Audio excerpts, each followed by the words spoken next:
അപ്പോ ഹിന്ദു വിശ്വാസികളെ എല്ലാം ചതിച്ചുകൊണ്ട് കമ്മ്യൂണിസ്റ്റ് അനുകൂല നിലപാടെടുത്ത് മാളത്തിലൊളിച്ച നട്ടെല്ലില്ലാത്ത ജി സുകുമാരൻ നായർക്ക് പെട്ടെന്നൊരു ധൈര്യം വന്നിരിക്കുന്നു. കാരണം പിണറായി നൽകിയ ക്യാപ്സൂള് തന്നെ. പക്ഷെ ആ ക്യാപ്സൂള് തെറ്റിദ്ധാരണ ജനിപ്പിക്കുന്നതാകുമ്പോ അതിനെതിരെ പ്രതികരിക്കണമല്ലോ. നമസ്കാരം. അപ്പോ NSSന്റെ ജി സുകുമാരൻ നായര് കമ്മ്യൂണിസ്റ്റ് അനുകൂല നിലപാടെടുത്തതൊക്കെ ചർച്ചയായതാണ്, നിങ്ങൾക്ക് എല്ലാവർക്കും അറിയാം. അതിനുശേഷം അദ്ദേഹം മാളത്തിൽ ഒളിച്ചിരിക്കുകയായിരുന്നു, കാരണം നട്ടെല്ലില്ലാത്ത ഒരു അവസ്ഥ. അതിനുശേഷം അദ്ദേഹം പെട്ടെന്ന് ഒരു ധൈര്യമൊക്കെ സംഭരിച്ച് പുറത്തേക്ക് വന്നത് NSSന്റെ യോഗം പെരുന്നയിൽ നടന്നപ്പോഴാണ്. അന്ന് രാവിലെ തന്നെ മാധ്യമങ്ങളോട് അദ്ദേഹം പ്രതികരിച്ചു. അപ്പോൾ അദ്ദേഹത്തിനെതിരെ ഇറങ്ങിയിരിക്കുന്ന കട്ടപ്പ പോസ്റ്റർ, ഇന്നലെ ചതിയൻ ചന്തു എന്ന് പറയുന്ന പോസ്റ്റർ, അതിനെതിരെയെല്ലാം വളരെ ശക്തമായിട്ടുള്ള നിലപാട് അദ്ദേഹം പ്രഖ്യാപിച്ചു. അതായത് അതൊക്കെ കൈകാര്യം ചെയ്യാൻ ഞങ്ങൾക്കറിയാം എന്ന്. മാത്രമല്ല, ആ യോഗം കഴിഞ്ഞ് ഇറങ്ങി വന്നപ്പോൾ അദ്ദേഹത്തിന്റെ അണികളെല്ലാം വളരെ സന്തോഷത്തോടു കൂടി വളരെ ഊർജിതമായി ചില പ്രതികരണങ്ങളൊക്കെ നടത്തി.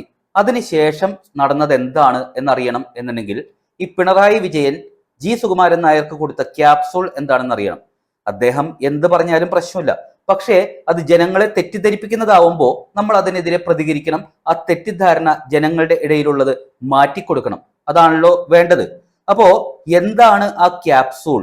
ആ ക്യാപ്സൂൾ എന്ന് പറയുന്നത് പ്രയോഗിക്കാൻ യഥാർത്ഥത്തിൽ NSSന് അറിയില്ല. കാരണം ഈ NSSലുള്ളവരെല്ലാം ഈ സൈബർ ഇടങ്ങളിലെ പോരാളികളല്ല, NSSന് വേണ്ടി ഇറങ്ങുന്നവരല്ല.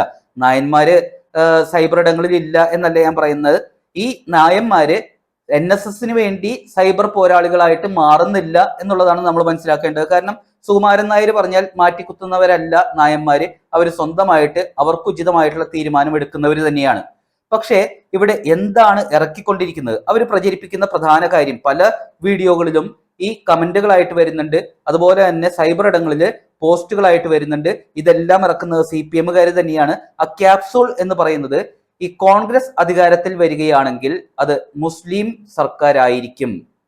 രണ്ടാമത്തത്, BJP അധികാരത്തിൽ വരികയാണെന്നുണ്ടെങ്കിൽ BJPക്ക് ഇപ്പോ ഹിന്ദുക്കളെ വേണ്ട, അവർ ഹിന്ദുക്കളെ ഉപേക്ഷിച്ചു, അവർക്ക് ക്രിസ്ത്യാനികളെയാണ് വേണ്ടത്. കാരണം ക്രിസ്ത്യൻ വോട്ട് ബാങ്കാണ് അവരുടെ ലക്ഷ്യം.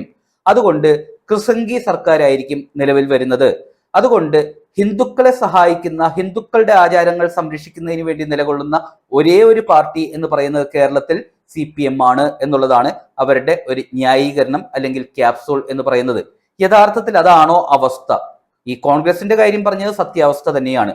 കാരണം ഇപ്പോ പ്രധാന കാര്യം, ഏത് സമയത്താണെന്നുണ്ടെങ്കിലും കോൺഗ്രസ് സർക്കാർ വന്നു കഴിഞ്ഞാൽ അതിൽ ഏറ്റവും കൂടുതൽ മന്ത്രിസ്ഥാനം നേടിയെടുക്കുന്നതും ഏറ്റവും കൂടുതൽ ആനുകൂല്യങ്ങൾ നേടിയെടുക്കുന്നതും ഈ മുസ്ലിം ലീഗ് തന്നെയാണ്. അപ്പോ അതിൽ വ്യത്യാസമൊന്നുമില്ല. അതിൽ എന്തുകൊണ്ട് ഇത് സംഭവിക്കുന്നു എന്ന് ചോദിച്ചു കഴിഞ്ഞാൽ, ഇപ്പോ ഈ പറയുന്ന പോപ്പുലർ ഫ്രണ്ട് പ്രബലമല്ലാത്ത ഒരു അവസ്ഥയിൽ, കാരണം പോപ്പുലർ ഫ്രണ്ട് നിരോധിച്ചല്ലോ, ആ അവസ്ഥയിൽ ഒരു മുസ്ലിം വോട്ടുകളെല്ലാം ഏകീകരിച്ച് കോൺഗ്രസിലേക്ക് പോകും. CPM-ന് മുസ്ലിം വോട്ടുകൾ കിട്ടാത്ത ഒരു അവസ്ഥയാണ് ഇപ്പോൾ കേരളത്തിൽ. ഇനി രണ്ടാമത്തെ കാര്യം എന്ന് പറയുന്നത്, കൃത്യമായിട്ട് ഈ ഒരു അജണ്ട എന്ന് പറയുന്നത് കൃത്യമായിട്ട് മനസ്സിലാക്കേണ്ടത് പിണറായി വിജയന്റെ അജണ്ടയല്ല.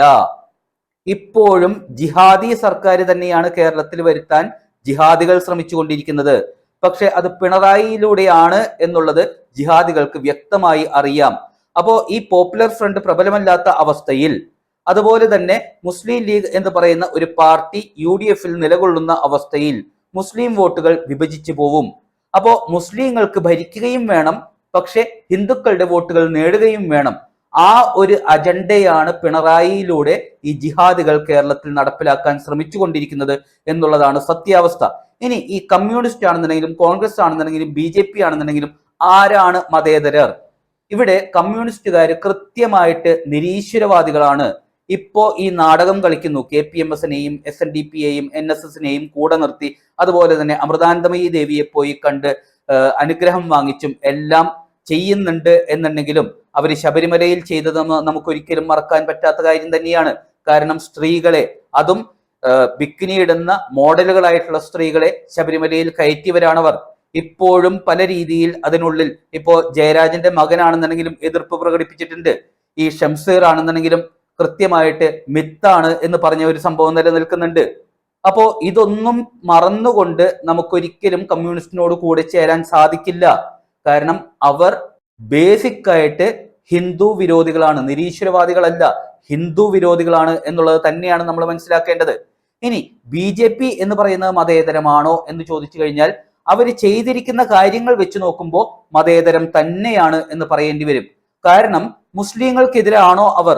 അല്ല, അവര് ജനനന്മ മാത്രമാണ് ലക്ഷ്യം വെക്കുന്നത്. കാരണം മുത്തലാഖ് എന്ന് പറയുന്ന നിയമം നിർത്തലാക്കി. ആ മുത്തലാഖ് എന്ന് പറയുന്ന നിയമം നിർത്തലാക്കിയതിലൂടെ സാധാരണക്കാരായ മുസ്ലിം വിഭാഗത്തിൽപ്പെട്ട ഒത്തിരി സ്ത്രീകൾക്കാണ് അത് രക്ഷയായി മാറിയിരിക്കുന്നത്. അപ്പോ ഹിന്ദു അനുകൂല നിലപാടല്ല, ക്രിസ്ത്യൻ അനുകൂല നിലപാടല്ലാതെ അത് മുസ്ലിം അനുകൂല നിലപാടാണ്. സാധാരണക്കാരായ മുസ്ലിം സ്ത്രീകളെ സംരക്ഷിക്കുന്നതിന് വേണ്ടിയുള്ള ഒരു നിലപാടായിരുന്നു. ഇനി വ്യക്തമായിട്ട് അടുത്ത ഒരു വഖഫ് നിയമ ഭേദഗതി എടുത്തു കഴിഞ്ഞാല് അതും മുസ്ലിങ്ങൾക്ക് അനുകൂലമായിട്ടുള്ള നിലപാടായിരുന്നു. കേരളത്തിൽ ഇപ്പൊ മുനമ്പം വിഷയമുള്ളത് കൊണ്ടാണ് അത് ക്രിസ്ത്യൻ അനുകൂല നിലപാടായിട്ട് നമുക്ക് തോന്നുന്നത്. യഥാർത്ഥത്തിൽ അത് മുസ്ലിം അനുകൂല നിലപാട് തന്നെയാണ്.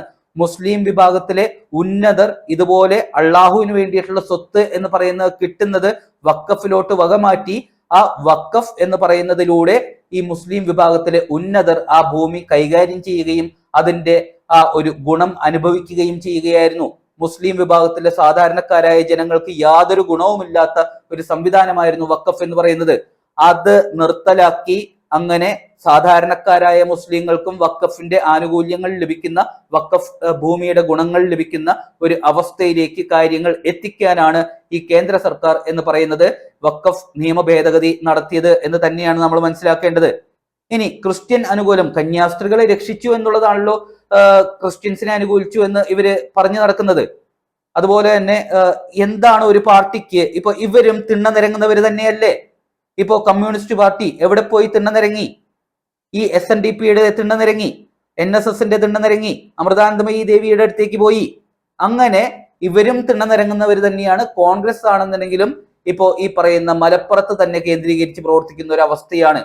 കാരണം അവർക്ക് തങ്ങളുമാരുടെ വോട്ടാണ് വേണ്ടത്.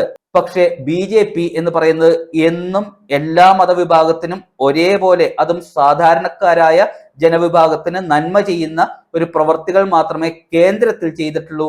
ആ കേന്ദ്രത്തിൽ ചെയ്തതിന്റെ പ്രതിഫലനം അതേപടി കേരളത്തിലും അനുഭവിക്കണം എന്നുണ്ടെങ്കിൽ ഒരു ഡബിൾ എഞ്ചിൻ സർക്കാർ കേരളത്തിൽ അത്യാവശ്യമാണ്. അപ്പോ മതേതരം എന്ന് പറയാവുന്നത് BJP മാത്രമേ ഉള്ളൂ. ഈ സുകുമാരൻ നായർ ഇപ്പോ ഇറക്കിയിരിക്കുന്ന NSSന്റെ പെരുന്നയിലെ കഴിഞ്ഞ യോഗത്തിൽ അവരുടെ അണികൾക്ക് തന്നെ വിശദീകരിച്ചു കൊടുത്തിരിക്കുന്ന ഈ ക്യാപ്സൂൾ എന്ന് പറയുന്നത് കേരളം തള്ളിക്കളയണം എന്ന് തന്നെയാണ് എനിക്ക് പറയാനുള്ളത്.